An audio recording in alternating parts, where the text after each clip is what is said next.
I wanted very much to sort of move forward musically, you know, as what would you call it, jazz rock, country rock, you know, all of the above. I mean, sort of moving back freely, you know, among those styles, but definitely doing songs, very much so, and band instrumentals. And Arthur Russell said to me, you know, you shouldn't do that, that your music is much more concentrated when you play solo. And, you know, I can understand how he said that, but I was totally committed to trying to work this through in, you know, a band format with singing and so forth and so on. Let me pick up something, you know, from what I said about at Chambers Street. You know, I left the avant-garde. I mean, the question is, what did I leave it for? And if I had just tried to pour myself into the mold of Dave Brubeck, you know, then we wouldn't have a story here. On the contrary, I mean, I was not actually interested in, you know, the commercial format, commercial pop format. I mean, that's not what I was trying to do. I guess that the precedent for me was somewhere between Hindustani music and in terms of instrumentals, I guess the precedent of early Ornette Coleman. As a matter of fact, one of the pieces, well, I mean, there were instrumentals performed by Nova Billy, where I was very, very conscious of trying to learn from Coltrane and Coleman recordings, sort of reshaping something that I picked up from them as jazz rock, if you want to call it that. But when somebody hears the work today, I mean, if they hear what I call the Red Record graduation, or things that hopefully will be published in the future, I mean, hopefully Nova Billy cuts will be published, will be coming out in the foreseeable future. If you hear a pop song,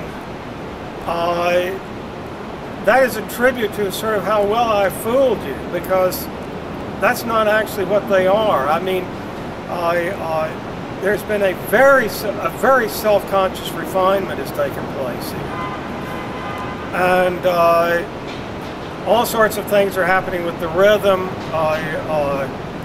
with the chord roots, but I mean, you know, like especially with the rhythm, I would say,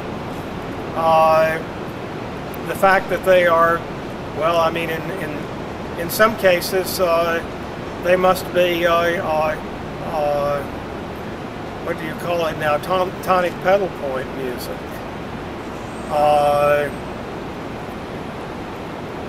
Open form, you know, I mean, improvisations that simply cut off when we, you know, sort of felt that we played it out, and so forth and so on. I mean, it's the accusation that was repeatedly made, well, about jazz and even more so about rock, you know, about the numbing beat. I mean, you can hear me trying to solve that in a number of different ways depending on what the piece is. So,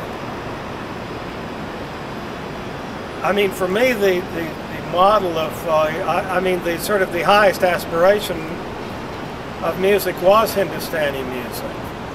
However, I mean, unlike Lamont and Terry, who committed, you know, entire blocks of their lives to, you know, who actually became devotees of a different civilization, a civilization on a different continent. I couldn't do that. I did not have the obedience for that. I mean, I wanted to be, you know, current or topical. I mean, that was just as important to me as anything else. I mean, the song Creep, I guess it's intended to be very topical.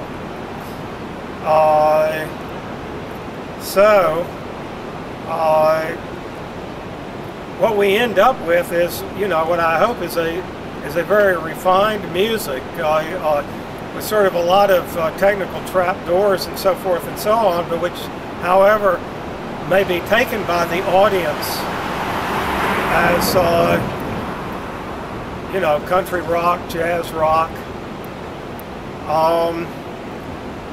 I remember, let me see if I can remember one or two of the funny things that happened over here. One of them was that when we played, I guess it was the second concert, or the first concert or the second concert, I rewrote the communist anthem, the International.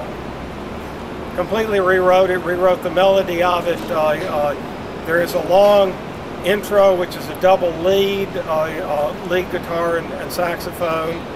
And then it is supposed to be followed by the, you know, the song sung as a chorus.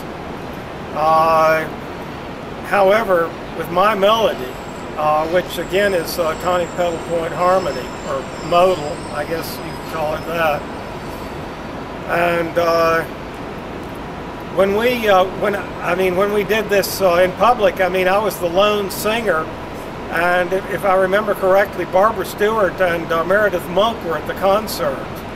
And Barbara Stewart wanted the two of them to, you know, be the vocal on this song. The idea of the all-girl chorus or something like that. And so we made elaborate arrangements for them to come over here and rehearse. And I remember making... Don put away his girly magazines, you know, and so forth and so on, sort of have, you know, sort of an appropriate setting and so forth. They never showed up. I mean, this was one of a great many times when people sort of, you know, threatened to do something a little out there, you know, and there was never a chance of it happening. It was a complete bluff. But I guess that that the kitchen concert of June was the last concert that we achieved. In the fall, when we attempted to resume, I mean, by the way, in the summer at the Club Martinique on West 57th Street, I had found you know, another fellow in his band in the Village Voice. And I started playing as a sideman with him. Well, we only had one appearance at that club, but I brought Paul Collin and Jim McAllister along with me, so that we played. I mean, that was our little event in the summer of '75 as sidemen for a blues band in a blues club. And then when we reassembled in the fall, we had one rehearsal in a rehearsal studio.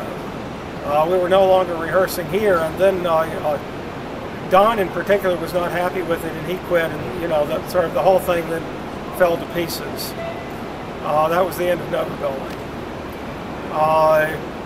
Let me see, just Jim and I went to Richmond, Virginia in early June of 1975.